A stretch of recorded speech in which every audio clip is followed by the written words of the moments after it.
Morning students, today we are starting new chapter number 7. Chapter name is India Climate.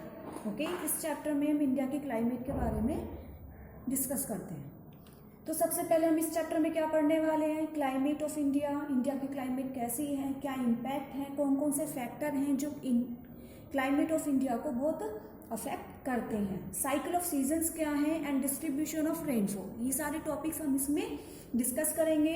Okay, तो चलिए start करते हैं। सबसे पहले है हमारा इंडिया की क्लाइमेट। सबसे क्लाइमेट आप लोग जानते हैं क्या है, climate is the average weather और the regular pattern of weather condition of a particular place of a period of time. जो क्लाइमेट होती है वो एक जिसे कहते हैं एक परमानेंट वेदर होता है, ठीक है, एक एवरेज है किसी जगह की क्लाइमेट, जैसे रेगुलर कुछ पीरियड के लिए, समझ में आए। वेदर तो चेंज होता रहता है डे टू डे, ठीक है, time to time, but weather जो क्लाइमेट होता है वो कुछ रेगुलर पीरियड के लिए फिक्स्ड रहता है, ठीक है। तो the climate of a country plays a major role in shaping the lives of its people. India की क्लाइमेट जो है वो इंडिया के पीपल्स के ह्यूमन जो पीपल्स है उनकी लाइफ को भी बहुत अफेक्ट करती है, ठीक है। जैसे the crops they grow, crops के लिए बहुत ज़्यादा अफेक्ट करती है। जो क्लाइमेट है बहुत ज़्यादा मेजर रोल है हमारी क्रॉप्स में, एग्रीकल्चर में, ठीक है।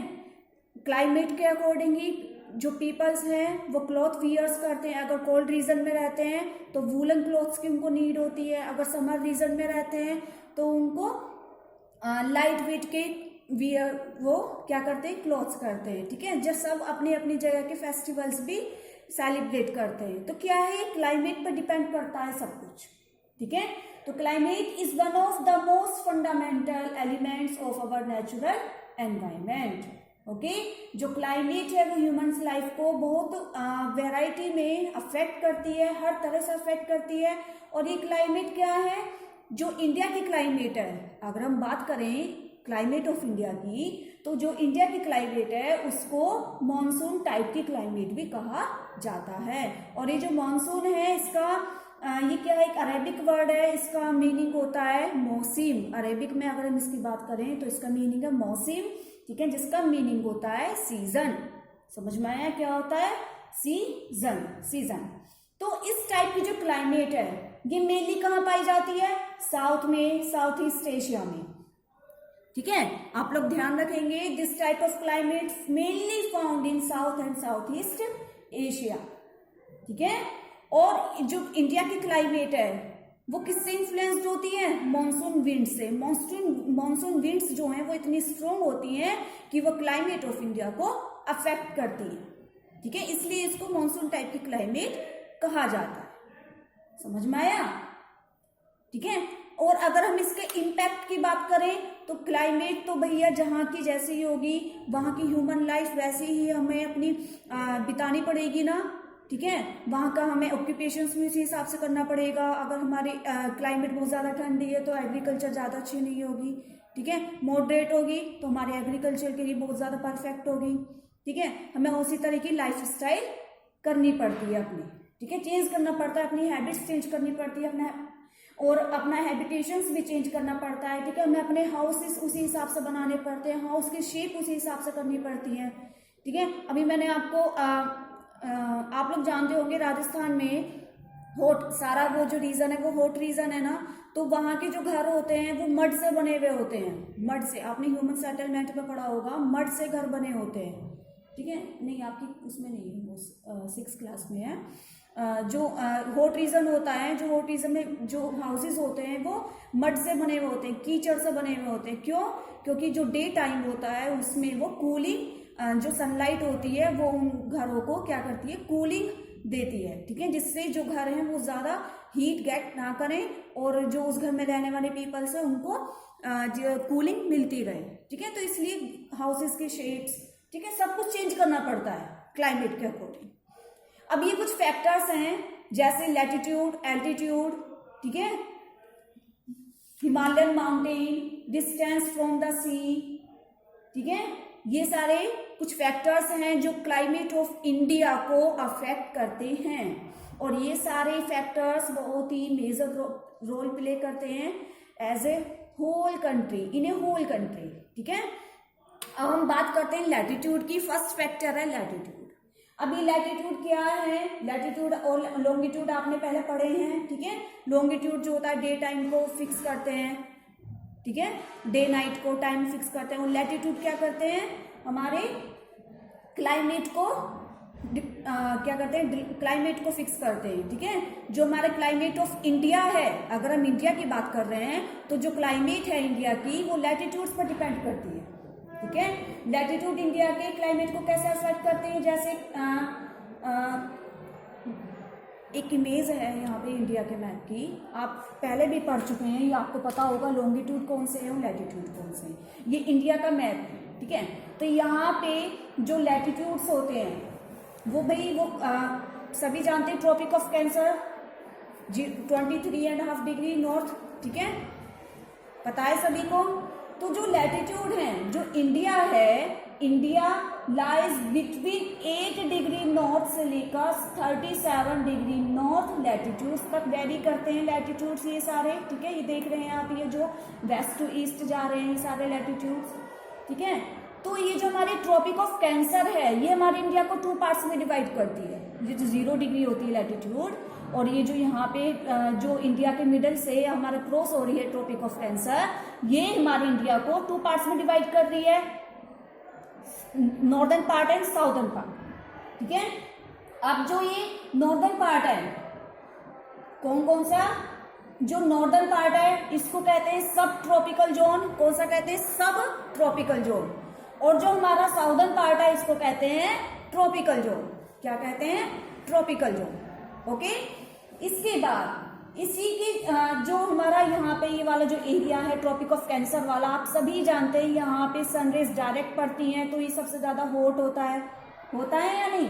तो इसलिए यहाँ पे समर सीजन पूरे कंट्री में सबसे ज्यादा होता है, समर सीजन। ठीक है, लेकिन उन एरियाज को छोड़कर जहां का एल्टीट्यूड ज्यादा होता है, एल्टीट्यूड मतलब जहां से हमारे सरफेस जो है, सरफेस ऑफ द सी से हाइट ज्यादा होती है, जो एरिया सरफेस ऑफ द सी से ज्यादा ऊंचे होते हैं, उन एरियाज को छोड़कर बाकी पूरे कंट्री में क्या होता है, समर सीजन होता है, हॉट होता है। ठीक है, समझ में आया। ये है हमारा लैटिट्यूड्स। तो जो हमारा क्लाइमेट ऑफ इंडिया है वो डिपेंड करता है लैटिट्यूड्स पर। Latitudes place to place, region to region vary होते चले जाते हैं। ठीक है, यहाँ पे सबसे ज्यादा हॉट रीजन होगा, और अगर हम थोड़ा थोड़ा ऊपर की तरफ जाएंगे, जैसे यहाँ पे हमारा दिल्ली है, ये इंटीरियर लैंड है यहाँ पे, तो यहाँ पे क्या होगा, ये भी हॉट होगा। थोड़ा थोड़ा पोलर रीजन की तरफ जाएंगे तो वहाँ की क्लाइमेट कैसी होती चली जाएगी, कोल्ड होती चली जाएगी। ठीक है, तो डिपेंड करता है हमारे लैटिट्यूड्स। अब सेकंड है हमारा एल्टीट्यूड्स। ये यहाँ पे एल्टीट्यूड्स। अब एल्टीट्यूड्स क्या होते हैं, एल्टीट्यूड्स ये जो किसी प्लेस का अगर टेम्परेचर है वो भी डिपेंड करता है एल्टीट्यूड पर। सॉरी। ठीक है, जैसे जैसे हम सरफेस एरिया से ऊपर जाते हैं, जैसे जैसे ये इमेज देखिए, जैसे जैसे हम सरफेस एरिया से ऊपर जाते हैं ना, तो टेम्परेचर डिक्रीज होता जाता है, टेम्परेचर डिक्रीज होता जाता है। अगर हम बात करें एग्जांपल की, जैसे हिमालय है, ये देखिए यहाँ पे बैक इमेज में हिमालय, श्रीनगर, ओटी, ये सारे कूल प्लेस हैं। ठीक है, तो ये सरफेस ऑफ द एरिया से बहुत ज्यादा हाइट अब पे हैं। हिमालय की आपके पता है इसकी हाइट कितनी है, 6000 मीटर है ना लगभग। तो सरफेस ऑफ द एरिया से बहुत ज्यादा हाई है, तो यहाँ का टेम्परेचर लो होगा। ठीक है, तो क्लाइमेट बहुत ज्यादा कोल्ड होगी। समझ में आया। और उसके नीचे जितने भी हमारे कुछ एरिया ऐसे हैं, कुछ रेंजेस ऐसी हैं जो हमारे मिडल में है यहाँ पे इंडिया के, तो यहाँ की क्लाइमेट मीडियम होगी। ठीक है, सरफेस ऑफ द एरिया। और जो सरफेस ऑफ द एरिया के थोड़े से ऊपर है वहां की क्लाइमेट हॉट होगी। ठीक है, तो डिपेंड करता है ये एल्टीट्यूड्स पर। समझ में आया। और जो हिमालय, चलिए हिमालय का भी आगे बताऊंगी, डिस्कस करेंगे। तो ये तो मैंने सिर्फ एक एग्जांपल बताया आपको कि जो प्लेस लोकेटेड होते हैं हिल्स पर, माउंटेन्स, जैसे शिमला, श्रीनगर, ओटी, सारे कूलर प्लेस हैं। ठीक है, तो Ooty in the Nilgiris is pleasant throughout the year even though it is relatively close to the equator.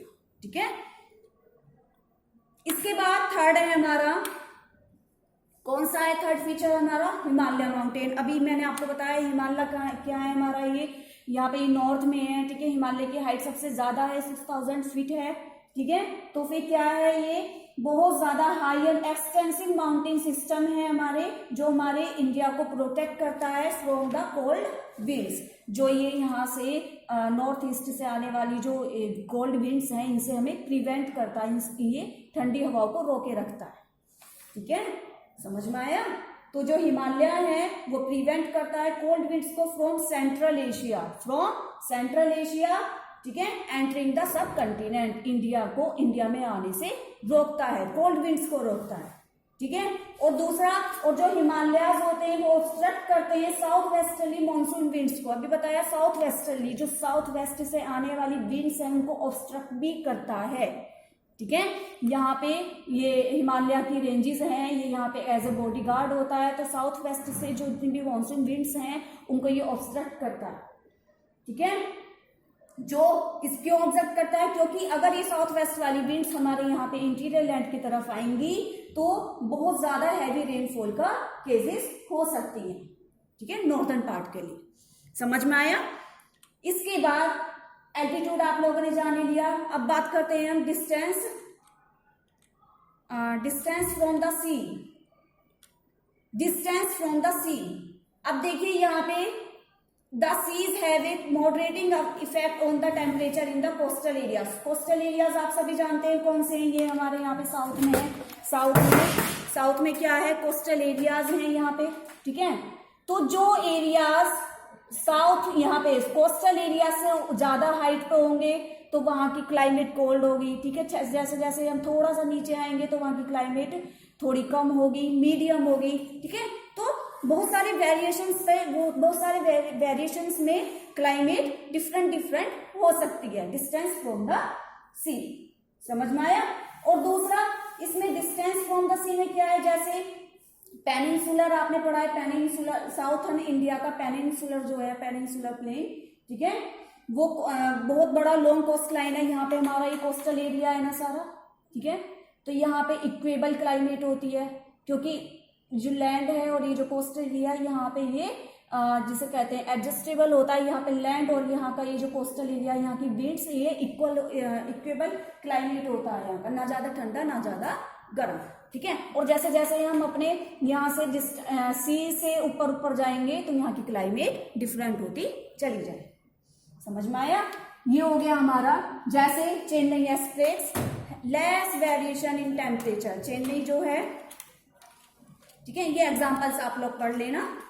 ये है हमारा डिस्टेंस फ्रॉम द सी। वही है जैसे एल्टीट्यूड है, ज्यादा हाई पर होगा, जो एरियाज ज्यादा हाई पर होंगे, ठीक है। सॉरी, ठीक है। चेन्नई कहाँ पर है, कोस्टल एरिया के पास है, ठीक है। और दिल्ली जो है वो इंटीरियर लैंड है हमारा, तो वो सी से बहुत ज्यादा दूर है, तो वहां की क्लाइमेट कोल्ड होगी, ठीक है, बहुत ज्यादा एक्सट्रीम कोल्ड होगी। और यहाँ पे जो हमारा चेन्नई है वो हमारे कोस्ट लाइन के पास है, तो इसलिए यहाँ पे इक्वेबल होगी, ना ज्यादा ठंडी ना ज्यादा गर्म। जैसे तमिलनाडु का हमारा क्लाइमेट है, तमिलनाडु की है, चेन्नई की है, ठीक है, यहाँ पे इक्वेबल क्लाइमेट होती है। समझ में आया? इसके बाद हम बात करते हैं सीजन्स की। सीजन्स कितने होते हैं? 4 सीजन्स होते हैं, ठीक है। Cold weather seasons, hot weather seasons, advancing and retreating. अब एक एक करके हम सारे सीजन्स को क्या करेंगे, डिस्कस करते हैं। जैसे कोल्ड वेदर सीजन है, कोल्ड वेदर सीजन कब स्टार्ट होता है? मिड नवंबर से स्टार्ट हो जाता है, ठीक है, विंटर सीजन कहते हैं इसको। दूसरा जो कोल्डेस्ट, सबसे ज्यादा कोल्डेस्ट मंथ होता है वो दिसंबर से फेब तक होता है, दिसंबर जनवरी मोस्टली होते हैं, ठीक है। इसके बाद इसमें टेम्परेचर, कोल्ड वेदर में जो टेम्परेचर है, कोल्डेस्ट मंथ आपने पढ़ लिया, ठीक है। जैसे average temperature of Chennai on the east coast is between 24 से 25 डिग्री सेल्सियस, ठीक है। यानी कि इसका मतलब ये है कि हर रीजन का, हर एरिया का टेम्परेचर अलग अलग होता है, ठीक है। कहीं पे बहुत ज्यादा जिसे कहते हैं बहुत लो हो जाता है, 0 डिग्री तक पहुंच जाता है, कहीं पे 24 से 25 डिग्री तक सेल्सियस तक भी टेम्परेचर होता है, ठीक है। और दूसरा, during the winter season, during the cold weather season, parts of the Punjab, Jammu Kashmir, ठीक है, यहाँ पे वेस्टर्न डिस्टर्बेंस के कारण क्या होता है, रेनफॉल होती है जो मेडिटेरियन सी से ओरिजिनेट होती हैं, ठीक है। और ये जो रेनफॉल होती है यहाँ पे इस टाइम, ये बहुत ज्यादा बेनिफिशियल है वीट क्रॉप के लिए। समझ में आया, ठीक है। ये था हमारा वेदर सीजन। इसमें जो वेदर होता है ये क्लियर, यहाँ पे एकदम स्काई जो होता है वो क्लियर होता है, लो टेम्परेचर होता है, लो ह्यूमिडिटी होती है, फीबल होता है, वेरिएबल विंड्स होती है, तरह तरह की हवाएं चलती हैं, ठीक है। अभी कोल्ड वेदर सीजन ही चल रहा है तो आप लोग फेस कर रहे होंगे, ठीक है। High slopes of Himalayas experience snowfall, क्योंकि हिमालयाज पर टेम्परेचर बहुत लो होता है तो वहां पे स्नोफॉल भी होता है, ठीक है। तो हर एरिया की अलग अलग कैरेक्टरिस्टिक्स है। इसके बाद दूसरा है hot weather season. Hot weather season कब स्टार्ट होता है हमारा, मार्च में स्टार्ट हो जाता है और मई में एंड हो जाता है, मई जून में, ठीक है। और इसमें यहाँ पे टेम्परेचर कब स्टार्ट हो जाता है, मार्च से ही यहाँ पे टेम्परेचर जो है वो बहुत ज्यादा गर्म होना शुरू हो जाता है, ठीक है।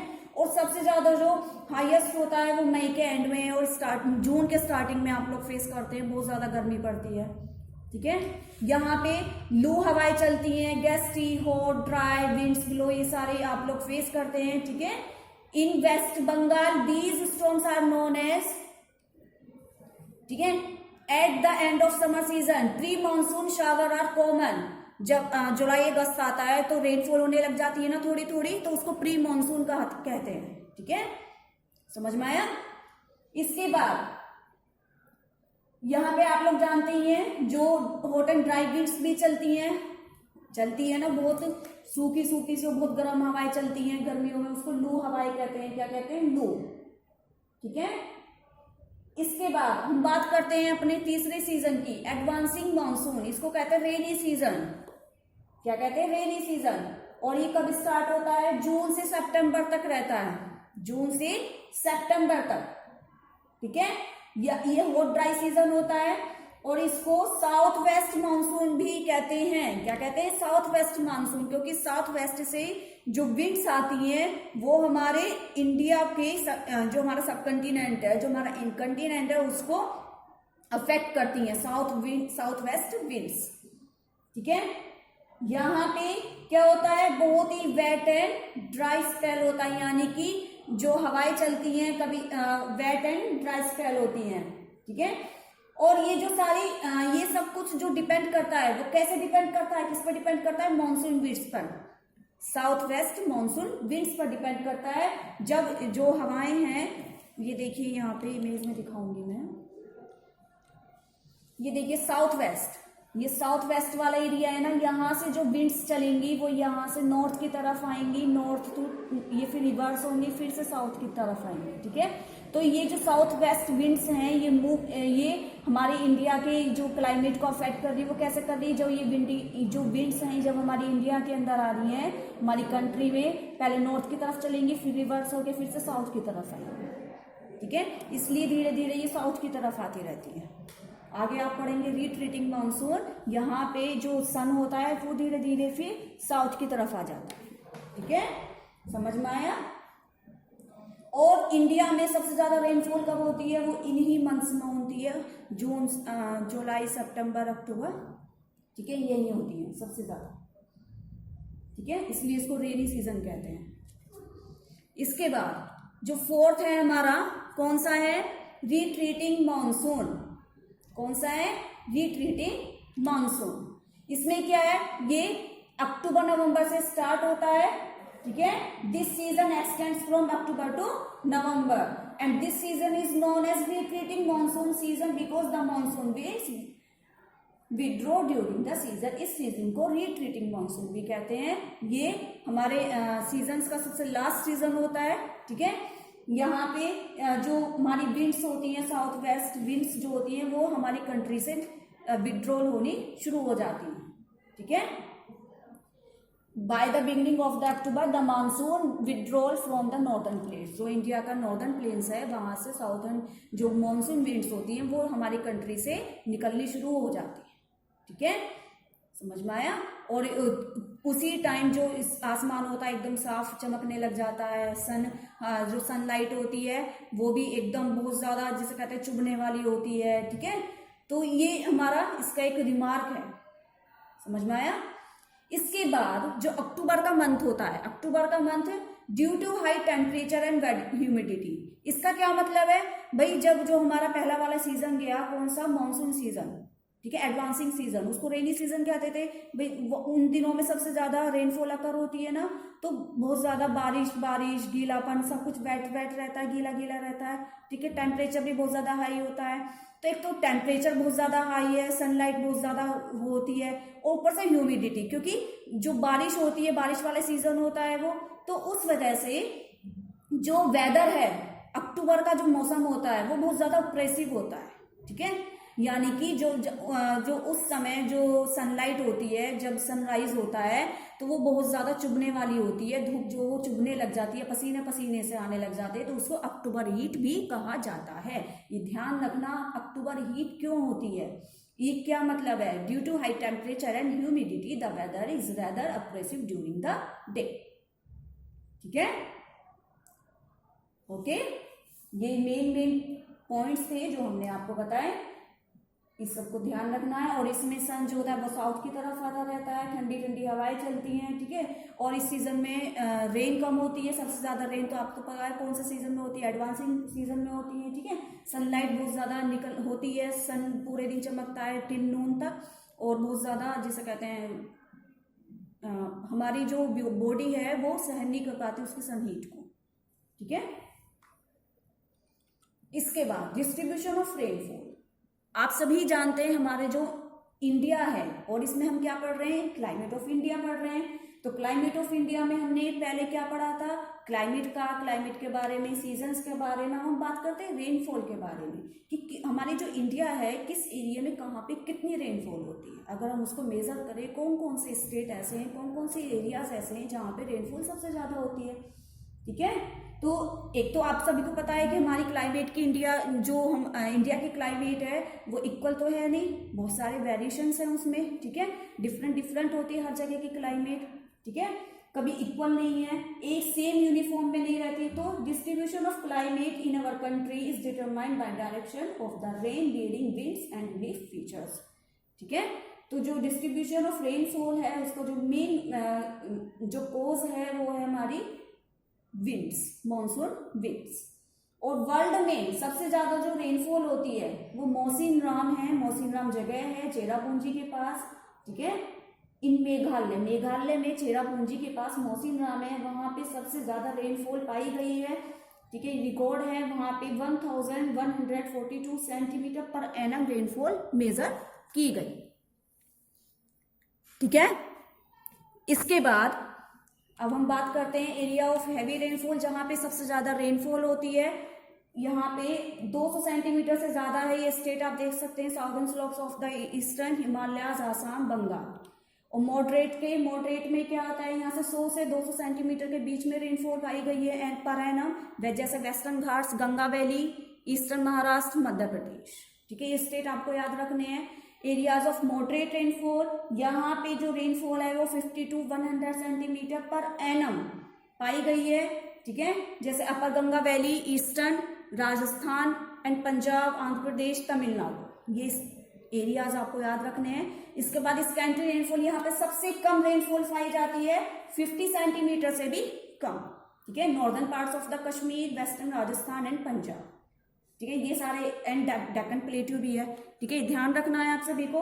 और मॉनसून्स की क्या इंपॉर्टेंस है आप सभी जानते हैं, जो जैसे क्लाइमेट ऑफ इंडिया है ह्यूमन लाइफ को अफेक्ट करती है, ऐसी जो चाहे वो एग्रीकल्चर की एक्टिविटी हो, चाहे वो किसी भी ह्यूमंस की लाइफ स्टाइल से रिलेटेड कोई भी एक्टिविटी हो, सब कुछ क्लाइमेट पे डिपेंड करता है। और क्लाइमेट जो है वो